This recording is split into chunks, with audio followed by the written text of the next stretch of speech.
Kalau Anda mau kurban, apa persiapan utamanya? Ini persiapan penting ketika Anda lakukan. Tadi saya katakan, bukan hanya dekat dengan Allah. Setiap jengkal dari ujung kepala sampai ujung kaki, maka Allah akan mengampuni walaupun itu sehelai rambut Anda.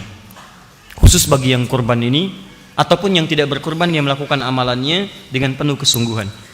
Tapi saya sebutkan dulu yang spesifik. Amalan pertama, khusus bagi yang akan berkurban dulu ya. Terdapat di Sahih Muslim nomor hadis 1977. Sudah? Halaman 152 sampai 153 jilid yang ke-7. Saya bawa kitabnya. Sekali lagi, karena kadang-kadang kalau kita nggak bawa kitab, ada sebagian orang mengatakan ini nggak ada landasan dia. Jadi kita tunjukkan kitabnya, kita bawa supaya kita bisa baca langsung. Perhatikan sini. Saya langsung ke hadis yang rawi yang paling akhir saja. Hadatsana qala sami'a Sa'id bin al-Musayyib. Sa'id bin al-Musayyib yuhadditsu an Ummi Salamah radhiyallahu taala anha. Ya. Ada yang mendengar Sa'id bin al-Musayyib menyampaikan berita dari Ummu Salamah, di antara ibunda kita orang-orang beriman. Ya. Ummun min ummahatil mu'minin radhiyallahu taala anhunna jami'an anna an-nabiy sallallahu alaihi wasallam qala, bahwa Nabi sallallahu alaihi wasallam pernah bersabda. Perhatikan amalannya jika Anda nanti merencanakan berkorban. Awas, karena ini tinggal kurang lebih 2 hari ke depan. Idza dakhalatil ashru, kalau 10 hari pertama awalnya sudah diketahui, maksudnya bulan Dzulhijjah. Jika sudah masuk awal dari 10 bulan Dzulhijjah, begitu terjemahan singkatnya. Wa arada ahadukum an yudhhiya, dan di antara kalian ada yang berniat ingin menyembelih, berkorban. Tadi yang kita bahas. Fala yamassa min sya'rihi wa basyarihi syai'a, maka jangan sekali-kali menyentuh rambut yang melekat di kepalanya atau di seluruh tubuhnya sedikit pun. Awas, hati-hati. Jangan sekali-kali menyentuh, diartikan memotong. Ya, jangan memotong atau mencukur seluruh rambut yang melekat dari ujung kepala sampai ujung kakinya. Paham? Nah, sekarang bagaimana cara memahami hadis ini? Karena nanti ada yang menafsirkan yang dimaksud hewannya. Jangan potong, jangan cukur, ya, yang melekat pada bulu hewan. Nah, dari mana taunya? Misal, ini saya dapatkan, ini sudah lama sebetulnya, tapi saya selalu selipkan dalam kitab ini. Ini ada terjemahan nih. Ini ikhtisar Sahih Muslim. Ikhtisar itu ringkasan.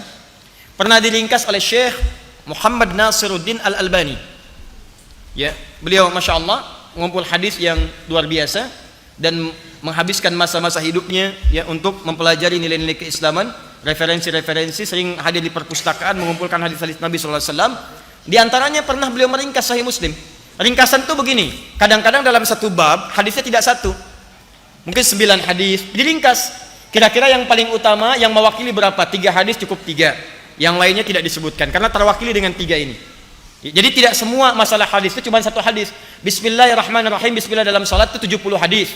Ya, misal ada lagi yang idza matal insan, ada 9 lafaz di hadis Muslim. Ya, maknanya mirip, tidak semua harus disebutkan. Dan kenapa mesti banyak hadisnya? Karena Nabi ketika menyampaikan yang hadir bukan 1-2 orang, kadang 10 orang, kadang 50 orang. Ketika mereka mendengar disampaikan lagi, sehingga orang-orang belakangan yang mendengar mengumpulkan riwayat itu dari jalur yang berbeda. Paham ya? Nah, setelah itu lihat baik-baik, diringkas oleh beliau. Nah, ringkasan itu diterjemahkan ke dalam bahasa Indonesia. Syekh Al-Albani bisa bahasa Indonesia enggak? Tidak, karena beliau meringkas, yang diringkas hadisnya. Hadis kan berbahasa Arab, karena Nabi nggak bisa bahasa Indonesia. Ya, Nabi sampaikan bahasa Arab, diringkas oleh beliau, disebutkan berapa hadis, diterjemahkan ke dalam bahasa Indonesia. Ini saya bacakan terjemahannya. Apabila 10 hari pertama telah tiba dan seorang di antara kalian bermaksud hendak berkorban, maka janganlah dia mengambil bulu dan kuku binatang korbannya. Bulu dan kuku binatang korbannya. Saya bacakan hadisnya. An Ummi Salamah sama qalat, qala Rasulullah sallallahu alaihi wasallam, man kana lahu dhibhun yadhbahuhu fa idza uhilla hilalu dzil hijjah fala ya'khudanna min sya'rihi wala min adfarihi syai'a hatta yudhhiya. Bersumber dari Ummu Salamah radhiyallahu taala anha, ia menuturkan Rasulullah SAW bersabda, barang siapa memiliki binatang yang hendak disembelih sebagai korban, apabila awal bulan Dzulhijjah telah tiba, maka janganlah dia mengambil sedikit pun bulu dan kuku binatang korbannya hingga dia menyembelihnya. Nah, diterjemahkan kemudian dengan jangan menyentuh ataupun memotong, mencukur bulu yang melekat pada hewan kurban atau kuku hewan kurbannya. Jelas? Jadi ada terjemahan seperti ini. Ya, sementara kalangan memahami demikian, tapi juga ada yang memaknai dengan pemaknaan yang lebih kuat. Dan ini saya cenderung kepada pemaknaan ini nanti di atas namakan dalil-dalil berikut. Yang dimaksud dengan ini semua, larangan mencukur. Ingat, mencukur ataupun memotong baik rambut ataupun kuku, saya lebih cenderung pemahamannya bukan ke hewan, tapi lebih cenderung kepada orang yang berkurbannya. Dari mana kemudian dalilnya? Baik, mari kita lihat dengan 3 pendekatan. 1, hadis ditafsirkan dengan hadis lagi. Nanti ada hadis lain.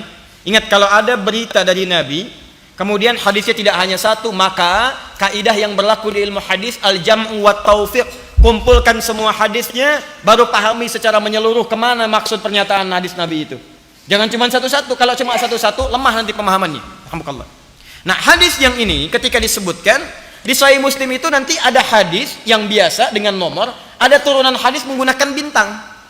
Ada bintang, bintang, bintang. Biasanya yang bintang itu menunjukkan syarah hadis yang sebelumnya. Atau asbabul wurud. Sebab kenapa ini diperintahkan. Nah, sekarang setelah kita baca yang ini, kita baca hadis yang lainnya. Saya bacakan hadisnya.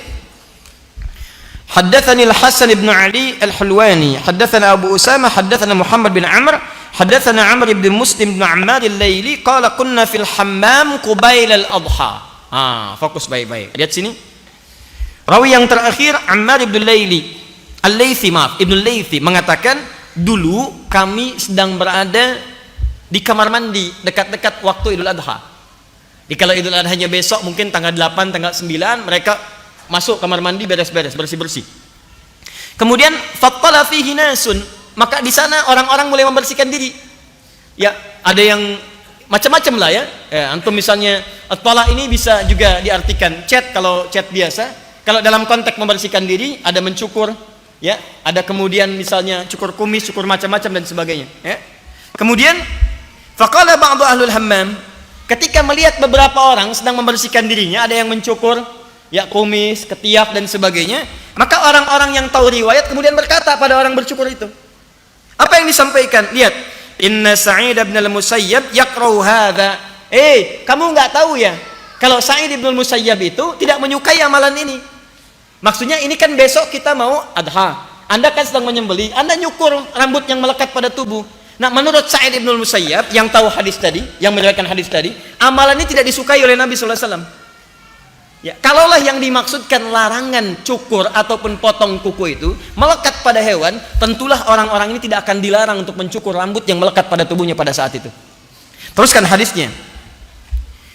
Au yanha anhu, atau yang dimaksud tidak disukai ini melarang, jangan potong, jangan cukur, jangan potong kuku, jangan cukur rambut. Jangan lakukan itu. Kalau bahasa kita demikian. Kenapa? Falaqitu Sa'id bin al-Musayyab fadzakartu dzalika lahu. Ketika terjadi demikian, karena orang-orang ini belum tahu hukum, saya pun mengadukan persoalan ini kepada Sa'id bin al-Musayyab yang meriwayatkan hadis tadi. Apa kata Sa'id bin al-Musayyab? Faqala, maka beliau mengatakan, ya ibna akhi, hadza haditsun qad nusiya wa turika akhil karim. Mereka mengamalkan sesuatu lupa dengan hadis Nabi. Ada hadis Nabi mengatakan jangan potong, jangan cukur. Hadis ini sudah banyak dilupakan dan ditinggalkan isinya. Jadi ada amalan bagi orang yang tengah akan menunaikan kurban, jika sudah akan berkurban tanggal 1 sampai dengan 9 atau sebelum hewannya dipotong, jangan cukur, jangan potong rambut, semua rambut yang melekat pada tubuh. Plus jangan potong kuku sampai hewannya disembelih. Paham? Kalaulah yang dimaksudkan hewannya, tentu Sa'id bin Musayyab tidak akan mengatakan itu, dan beliaulah yang meriwayatkan hadis ini. Paham? 1.